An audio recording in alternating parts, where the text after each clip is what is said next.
esophagus, right? And then the posterior relations, we have got this posterior vagal trunk or the right vagus and the left crus of diaphragm, जहाँ से pass होकर आता है, right? Esophageal opening itself. So the left crus of diaphragm and the right vagal, right? Okay, जी. Now we'll talk about his blood supply. Sir जी. सर वो students कह रहे हैं एडमिट कर दें, वेटिंग रूम ऑन है। ऑन है बेटे, मैंने इसको किया हुआ है। Okay, ji. So the blood supply.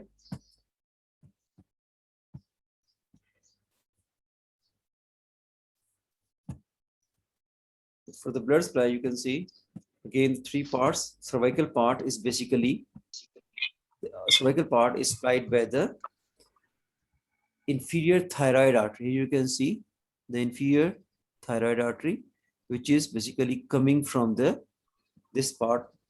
कहाँ से आती है inferior thyroid artery? हमने पढ़ा था कहीं. I was just telling you something. Subclavian artery जब पढ़ा था तो I just told you, if you remember. So inferior thyroid artery, it is basically coming from the thyrocervical trunk. Here you can see, and this thyrocervical trunk is coming from the subclavian artery, right? Thyrocervical trunk is a small trunk which gets origin from this, subclavian artery, and then this thyrocervical trunk will give a branch that's called the inferior thyroid artery. So the cervical part of the esophagus, it is being supplied by the inferior thyroid artery. The thoracic part, of course, here you can see the thoracic part इसके साथ क्या चीज run कर रही है जी? Descending thoracic aorta. So descending thoracic aorta is giving the blood supply to the thoracic part of the, right? So the upper 1/3 you can say, or you can say the middle 1/3 is basically supplied by the thoracic aorta here, descending thoracic aorta, and the abdominal part, it is supplied by the left gastric artery, right? Left gastric artery is a branch of the celiac trunk, which is itself coming from the abdominal aorta. You can see as soon as the aorta, it will pass, again, aorta also passes through a separate opening from the thorax into the abdomen, and that is called as the aortic opening, right? Aortic opening से जो pass करती है, and it is just, it enters at the level of T12 vertebra. Esophageal opening होती है बेटा at the level of T10, and aortic opening होती है at the level of T12, right? So as soon as it will enter into the abdomen by passing through the, diaphragm, it is going to give a small trunk that's called a celiac trunk. Celiac trunk will give a branch that is called the left gastric artery, which is just going to supply the fundus of the stomach, upper part of the stomach, and also the lower 1/3 of the esophagus. And these branches also passes from here, right? So this opening up to, lower 1/3 of the esophagus is basically supplied by this left gastric artery, you can see, right? So when we talk about the blood supply, we are going to divide it to the upper part, upper 1/3, middle 1/3, and the lower 1/3. Upper 1/3 is supplied by the inferior Thyroid. inferior thyroid artery. The middle 1/3 is supplied by the descending thoracic aorta, and the lower 1/3 is basically supplied by the left gastric artery, which is a branch of the celiac trunk. Is it clear, Ji? Now, the venous drainage. Venous drainage of the esophagus, again, the inferior thyroid veins basically, and they are going to drain directly into these big veins. These are the brachiocephalic veins. Okay, Ji? This is the right brachiocephalic vein and this is the left brachiocephalic vein. So inferior thyroid veins which are going to drain into the brachiocephalic veins. And these two brachiocephalic veins, if you remember, हमने आठ में पढ़ा था, the two brachiocephalic veins, they are going to form the superior vena. Please अपना mic off कर दें बच्चे.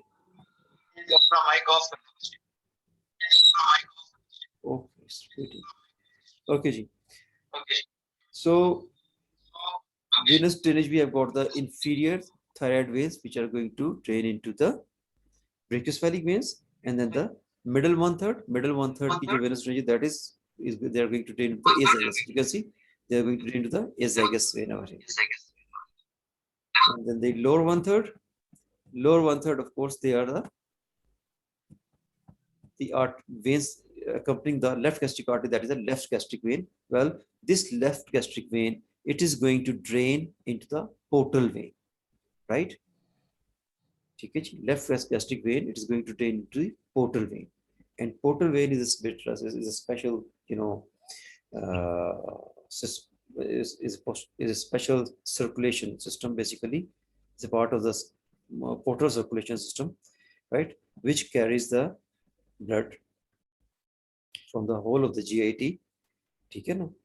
तो इसमें और systemic circulation में portal circulation में फर्क होता है.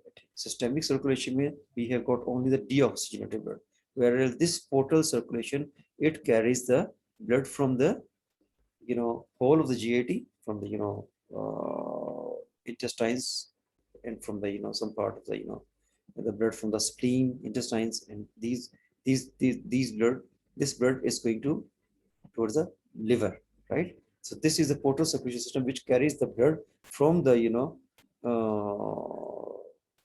from the lower part of the GIT and the spleen also, and then it's going to take the blood towards the liver. Okay, so this portal circulation over here, so this left gastric vein, it is going to open into this portal vein, and portal vein is going to enter into the liver. ठीक है जी, so far so good. आपने इसको remember करें so that we'll talk about it in detail. ठीक है, you just give you an idea कि portal vein क्या होती है. ठीक है, portal vein, it is going to form, it's a part of this portal venous system circulation, which is its responsibility is to carry the blood from the gastrointestinal tract and the spleen towards the liver. ठीक है, okay. So now the lymphatic drainage.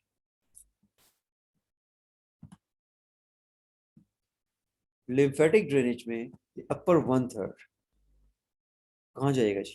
Cervical part के lymphatics कहाँ जाएंगे जी? I told you before. Deep cervical. Deep cervical group of the lips. Very good. So you can see the upper 1/3 of the esophagus is going to drain to the deep cervical group of the lymph nodes, and the middle 1/3 they are going to drain into the lymph nodes present in the superior mediastinum and in the posterior mediastinum, right? Right, the lymph nodes present in the superior mediastinum and the lymph nodes present in the posterior mediastinum, and in the lower 1/3 they are going towards the here the left gastric nodes. ठीक है जी, remember one thing, okay, the vessel, the lymph nodes, they are also placed along with the large vessels. ठीक है, so अगर आपको किसी organ की blood supply पता है तो you can also talk about the lymphatic drainage. So left gastric arteries are the nodes where these are the left gastric nodes, right? So the lymphs from the lower 1/3 of the esophagus, they are going to drain to the left gastric nodes. Or left gastric nodes, there's a left gastric artery coming from the celiac trunk. So celiac trunk के साथ भी nodes पड़े हैं, right? So the left gastric nodes, they are going to drain into the celiac nodes. Is it clear, ji? It's very simple. Okay, ji. Nerve supply. Nerve supply is again very simple. That is basically derived from the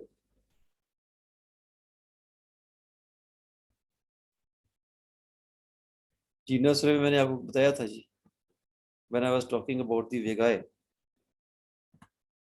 right, and the left vagus nerve, after leaving the pulmonary plexus, they will run downwards, ठीक है, and then with the sympathetic nerves coming from this, you see the sympathetic chain on both sides, यहाँ से ये sympathetic branches आ रही हैं, right, with sympathetic nerves, these vagi, they are going to make a esophageal plexus, ठीक है, and that esophageal plexus is going to supply the whole of the esophagus. Is it clear, ji? So it is supplied by the esophageal plexus. अब इतना याद रखो तो आपके लिए काफी. Okay, now we'll talk about this esophageal constrictions. There are certain points of narrowing or the constrictions in the whole pathway from the pharynx up to the entrance into the stomach, right? So there are the 3 constrictions. Well, some about the 4 constrictions. सबसे पहली constriction कहाँ पे होगी जी? The first constriction, that is a pharyngoesophageal junction. मैंने आपको बताया था ना, the narrowest part of the gastrointestinal tract, right? So the first constriction, that is at the pharyngoesophageal junction, and it's the narrowest part. ठीक है?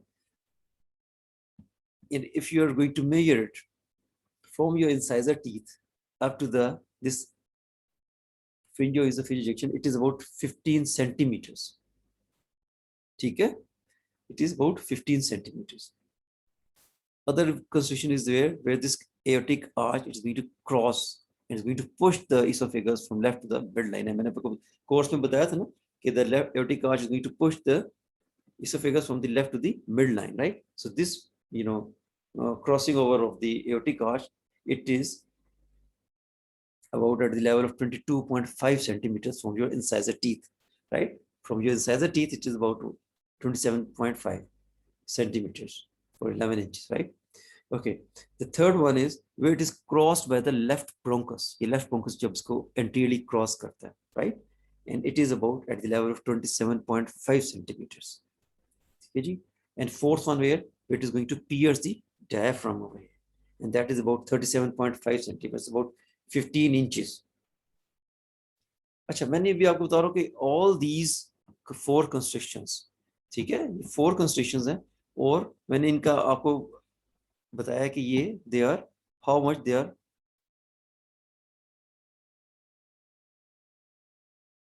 यही बता रहा हूँ बेटा. I'm telling you because इसकी importance क्या होगी जी? Can anybody tell me why I'm telling you the distance from the incisor teeth of these constrictions? It has got some clinical importance. For example, when we are going to perform a procedure that is called the endoscopy, right? हम endoscopy जब perform करते हैं बेटा, तो the endoscope has to pass through these constrictions. Endoscopy, why we perform the endoscopy? To see the endoscope is basically, the endoscope is basically an instrument which is connected with a soft tube with a camera inside, right? So we pass the tube from the mouth and to see the, internal surface, the mucosal surface of the esophagus, stomach, and we go up to the first part of duodenum, rather at the second part of duodenum तक हम जाते हैं. ठीक है? So it is for what? For the clinical diagnosis. The patient comes to you, the complaint of pain and burning from the, he is giving you a long history, and sometimes he tells you that sometimes I'm going to pass the black color stools, right? So it means that it has got an old chronic ulcer which is going to bleed. ठीक है ना? So then we have to look it by with our eye. So we pass an endoscope, a soft flexible tube, right, with the camera inside, and we pass, and then we are going to see the inner aspect of the esophagus up to the stomach, whole of the stomach, and then the first and second part of the duodenum तक हम जाते हैं. ठीक है जी? Is it clear? So this, through these constrictions, you see that esophagus has to, that endoscope has to pass, right? So sometimes you're going to stuck in that region. Well, there's certain more entities, but these are the normal 4 constrictions present in the, and to differentiate, sorry, and to differentiate with the normal strictures or the narrowing of the esophagus due to the certain carcinomas, right? So we have to be very careful when we talk about the narrowing or the strictures or the carcinomas of the stomach, of the esophagus, which are responsible for the narrowing of the esophagus. So if we are going to form these 4 narrowings, so these are the normal, and other than these narrowing, then we can think of certain pathology in that region. Is it clear, ji? Okay, ji. Yes, sir. Now we'll talk about the some certain clinical conditions of the esophagus. The very famous one, important one, that is the esophageal varices, right? The esophageal varices, these are basically the enlarged, engorged veins in the lower 1/3 of the esophagus, and these basically are the veins. Varices basically, beta, is a term which is responsible for the swollen veins. ठीक है ना? So in the lower part of the esophagus, the veins become dilated, and there is an excessive pooling of the blood. Excessive pooling blood की होती है क्योंकि वो blood आगे drain नहीं हो रहा था, right? If the blood is not going to drain, तो वहाँ पे क्या होगा? There will be a pooling of the blood, and that will lead to the engorged or the varices of the veins. ठीक है जी? और ये क्यों होता है? Blood block क्यों होगा जी? If you remember, beta, I told you that the lower part of the esophagus, it is going to drain through the left gastric vein, and this left gastric vein is going to enter into this portal vein, right? And this portal vein is going to enter into the liver. So if there is some problem in the liver, like the cirrhosis of the liver is a condition in which the liver's there is the scarring and the fibrosis of the liver takes place, and due to the, you see, mostly due to the alcoholism, right?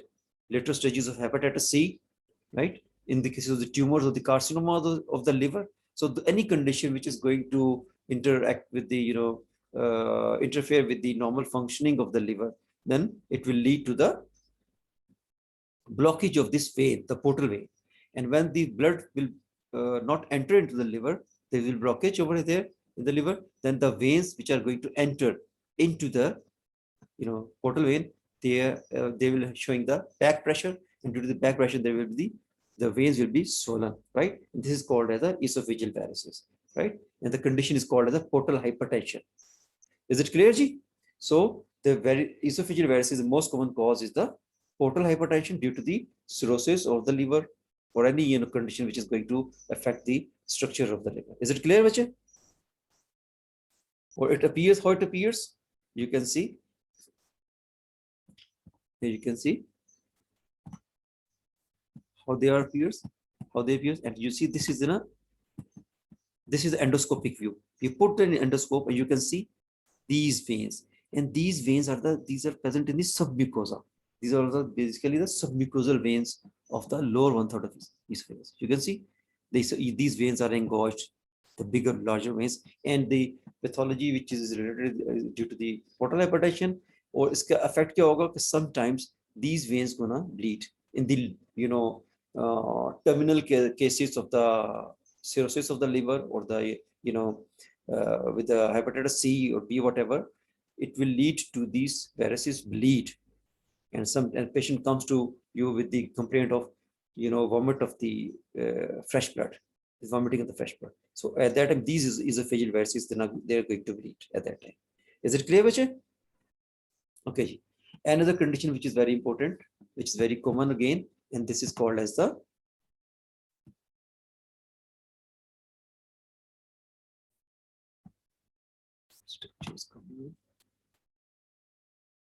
esophageal ulcers, right?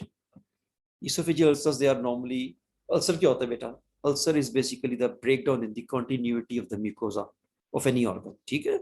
आपका mouth के अंदर भी ulcers बनते हैं, right? So that is what basically, there's a discontinuity, there's a wound, there's a ragged margins of your, mucosa.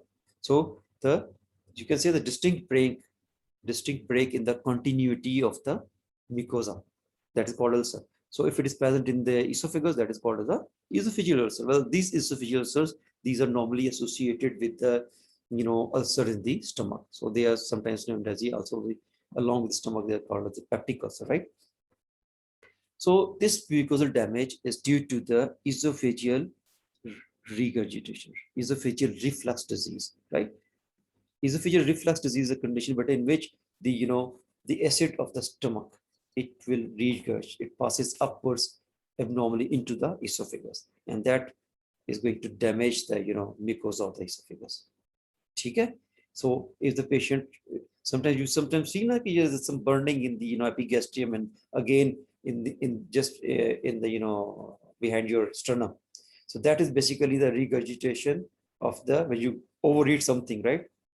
When your stomach is full, so sometimes you can feel such kind of situation. So the esophageal reflux diseases में ऐसा होता है, ठीक है, जिसमें आपको जो acid is just going to leave the stomach and enter into the esophagus, and sometimes if there are certain cases in which you're having the sustained esophagitis, right? So these are the main causes for the esophageal ulcer. You can see this is again the endoscopic view, and you can see this small ulcers present in the esophagus. Is it clear, Vijay? And the patient sir. comes to you with a complaint of pain and the burning sensations behind or below the sternum, right? Okay. Now we'll talk about another condition that is called the esophageal stricture, जो मैंने अभी आपको बता रहा था, right? Esophageal strictures, these are basically the abnormal narrowing or tightening of the esophagus, right? Or इसकी causes में again I told you that is the way that there's a regurgitation of the gastric contents, and there is a syndrome that is called as the GERD, the gastroesophageal reflux disorder, right? ठीक है? So in esophageal strictures are due to, you know, GERD, or sometimes there's a malignant tumors which are going to make such kind of, you know, strictures. ठीक है? The narrowing, abnormal narrowing, and this narrowing is basically then, if it is benign narrowing, जैसे मैंने अभी बताया कि GERD की वजह से, कोई फाइब्रोसिस की वजह से थोड़ा सा ये आपका esophageal structure बन गया है, तो then we use the endoscope, and through the endoscope we put a balloon, right? And then when we reach at the region of the structure, we are just going to inflate it, and due to this inflation, we are going to remove and open this structure like this. ठीक है जी? Sometimes we use this balloon, and sometimes we use another, you know, several dilator for this purpose. ठीक है जी? So, and the fourth condition is the important one, is the esophageal tumor. That is any growth which in the lumen, which is going to, from these walls of the esophagus, and going to occlude the lumen of the esophagus. And these are the malignant growths or the cancerous growths. You can see esophageal cancers. ठीक है? Here you can see the picture. This is the you know, tumor which is growing from the wall of the esophagus, and then is going to, you know, lead to the narrowing of the. इसकी symptoms क्या होंगे? The patient will come to you with difficulty in swallowing, ठीक है? And the, you know, weight loss, history of weight loss होगा, and inability to eat something, especially the inability to, you know, passage of the liquids especially. ठीक है जी? So these are certain clinical conditions which are related with the esophagus. ठीक है जी? कोई problem यहाँ तक बच्चे? The most important one is the esophageal ulcers and the varices, esophageal varices, right? Sometimes, most of the time, the you know, examiners, they are going to ask about these things.